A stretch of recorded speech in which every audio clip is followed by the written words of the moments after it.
ये खबर है लाहौर से। लाहौर में गुज़िश्ता रोज एहतजाज और रैली निकालने पर पीटीआई कारकुनों के खिलाफ 10 मुकदमात दर्ज कर लिए गए। मजीद जानते हैं जॉन न्यूज के नुमाइंदे वसीम रियाज से। वसीम, बताइएगा क्या दफात शामिल की गई हैं मुकदमात में, क्या बताया गया पुलिस की जानिब से?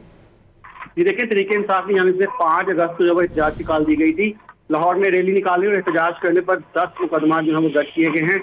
ये मुकदमात बगावत कार्य सरकार में मुदाखलत चोरी की दफात जो है वो इन मुकदमात में लगाई गई हैं। और मुकदमात जो दर्ज किए गए हैं मॉडल टोल जैक्टाबाद, कोट लखपत, चूम, नवाबतौर, नीलत पार्क, दाता दरबार और टाउनशिप के थाने जो है वो शामिल हैं, जहाँ ये मुकदमात दर्ज किए गए हैं। पुरतशद्दुद एहतजाज और सड़क ब्लॉक करने पर 129 अफराद को गिरफ्तार किया गया है। पुलिस के मुताबिक गिरफ्तार होने वालों में 92 अफराद ऐसे हैं जो दीगर शहरों से लाहौर आए और आकर उन्होंने एहतजाज यहाँ किया।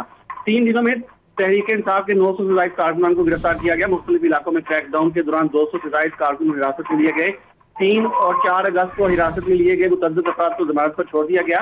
पीटीआई के मुख्तलिफ कारकुनों ने 5 अगस्त को एहतजाज के दौरान पुलिस एहलकारों पर हमला भी किया और मुजाहिदीन ने हुकूमत के खिलाफ नारेबाजी की और पुलिस एहलकारों की वर्दियां भी फाड़ी। ये FIR दर्ज करके कानूनी कार्रवाई जो है वो शुरू कर दी गई और गिरफ्तार मुलजिमान को अब जल्द अदालतों में पेश किया जाएगा। वसीम रियाज अपडेट कर रहे थे, आपका शुक्रिया।